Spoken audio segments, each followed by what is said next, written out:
सज्जनों, किसी पर्वत पर एक पाकड़ वृक्ष के खोखले में एक गिद्ध रहता था, जो बूढ़ा और कमजोर तो था ही, साथ ही साथ अंधा भी था। इसलिए उस वृक्ष पर रहने वाले सभी पक्षी अपने भोजन में से थोड़ा थोड़ा भोजन उसे दे दिया करते थे। गिद्ध भी अपने जीवन के अनुभव ज्ञान की बातें सुनाकर उन समस्त पक्षियों का प्रिय और आदर का पात्र बन गया था। इस प्रकार उस वृक्ष का वातावरण बहुत ही सुखद था। एक दिन की बात, एक बिलाव पक्षियों के बच्चों को खाने के लिए उस पेड़ पर आ पहुंचा। बिल्ले को देखकर पक्षियों के बच्चे घबराकर चींची करने लगे। बच्चों की डरावनी आवाज सुनकर गिद्ध ने जोर से पूछा, कौन है? गिद्ध की आवाज सुनकर बिलाव भयभीत हो गया। सोचने लगा, हाय, मैं लोभवश कहाँ आ गया। यहाँ तो प्राणों के लिए बहुत बड़ा संकट है।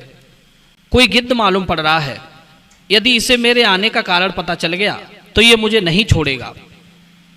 सज्जनों, मृत्यु को निकट देखकर बिलाव ने कपट बुद्धि का आश्रय लिया और गिद्ध को प्रणाम करते हुए बोला, महाराज, मैं एक बिलाव हूं। बिलाव का नाम सुनते ही गिद्ध उस पर चिल्लाने लगा और उसे डांटते हुए बोला, अरे दुष्ट, तूने यहां आने की हिम्मत कैसे की? तुझे पता नहीं है इस वृक्ष की देखरेख मैं करता हूं। बंधुओं, गिद्ध के इस प्रकार डांटने पर बिलाव अत्यंत घबरा गया।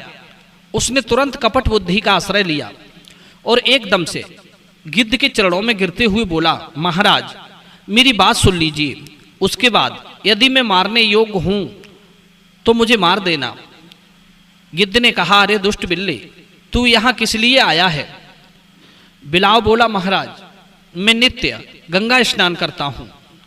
अब मैंने मांस खाना छोड़ दिया है। मैं अपनी इंद्रियों पर काबू रखता हूं और ब्रह्मचर्य व्रत का पालन भी करता हूं। मैंने अनेक पक्षियों के द्वारा आपके धर्म ज्ञान की बहुत प्रशंसा सुनी है। मैं आपके पास धर्म का रहस्य सुनने आया हूं। महाराज, मैं आपका सेवक हूं, श्रद्धा भाव से आपके पास आया हूं, इसलिए मेरा त्याग न कीजिए। गिद्ध बोला, अरे बिलाव, तू तो मांसभक्षी है और यहाँ पक्षियों के छोटे छोटे बच्चे रहते हैं। मैं उन सब की रक्षा करता हूँ, इसलिए तू यहाँ से भाग जा। तेरी मेरी मित्रता नहीं हो सकती। कहते हैं, जिसका पहले शत्रुतापूर्ण व्यवहार देखा गया हो उस पर विश्वास करना मानो मृत्यु का मस्तक सूंघना है। बिलाव ने गिद्ध को विश्वास दिलाने के लिए कहा, महाराज, मैंने धर्मज्ञ पुरुषों से सुना है कि अहिंसा ही परम धर्म है, इसलिए मैंने मांस भक्षण करना छोड़ दिया है।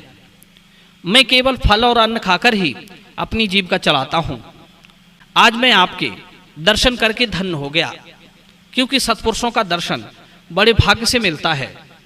कृपया अपने चरणों में मुझे रहने का स्थान दीजिए। सज्जनों, इस प्रकार बिलाव की मीठी मीठी कपटपूर्ण बातों पर गिद्ध ने विश्वास कर लिया, उसे अपना मित्र बना लिया। उसी दिन से वो बिलाव वहीं रहने लगा। कुछ दिन बीत जाने पर वो बिल्ला गिद्ध का विश्वास पात्र बन गया। उधर पक्षियों के बच्चों को देख देख कर उसके मुंह में पानी आने लगा।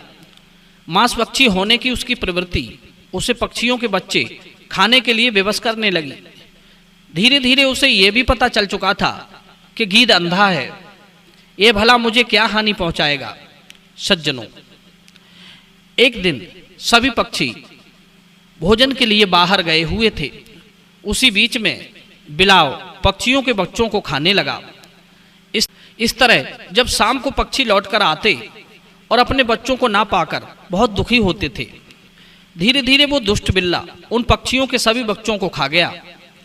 बच्चों को खाने के बाद उनकी हड्डियां गिद्ध की खोह में डाल देता था।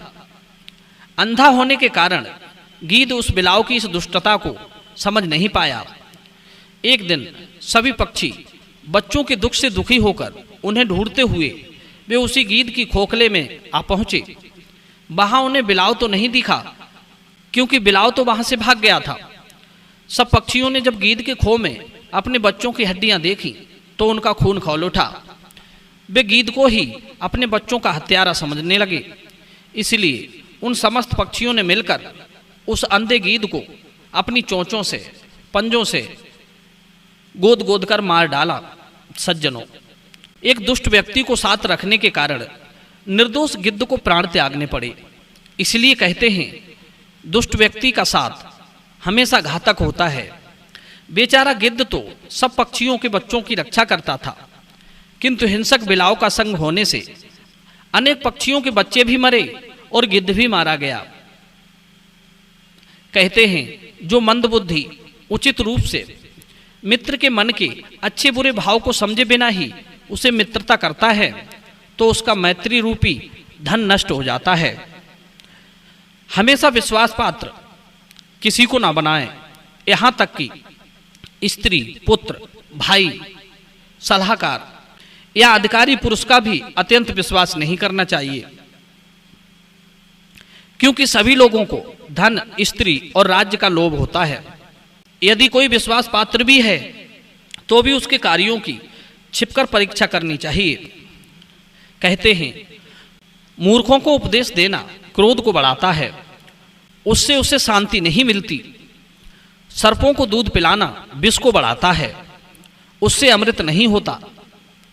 नीच पुरुषों से घनिष्ठता मुसीबतों को बढ़ाती है। विद्वान पुरुष कहते हैं पापाचारी दुष्टों का त्याग ना करके उनके साथ जो मिला रहता है, ऐसा करने से निरपराध सज्जन को भी उनके समान ही दंड प्राप्त होता है।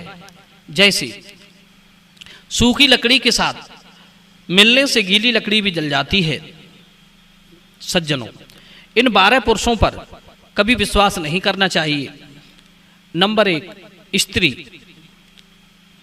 नंबर 2 धूर्त, नंबर 3 आलसी, नंबर 4 डरपोक, नंबर 5 क्रोधी, नंबर 6 पुरुष होने का अभिमानी, नंबर 7 चोर, नंबर 8 एहसान फरामोश, नंबर 9 नास्तिक, नंबर 10 नीच, नंबर 11 हिंसक और नंबर 12 निर्दयी। सज्जनों, जो इन पर आंखें मूंद कर विश्वास कर लेता है वो किसी न किसी बड़े संकट में घिर जाता है। बंधुओं, ये वीडियो यदि पसंद आया हो तो वीडियो को लाइक अवश्य कर देना। आप सभी का बहुत बहुत धन्यवाद। जय श्री कृष्णा, जय Shri Ram. Can anybody out there hear me?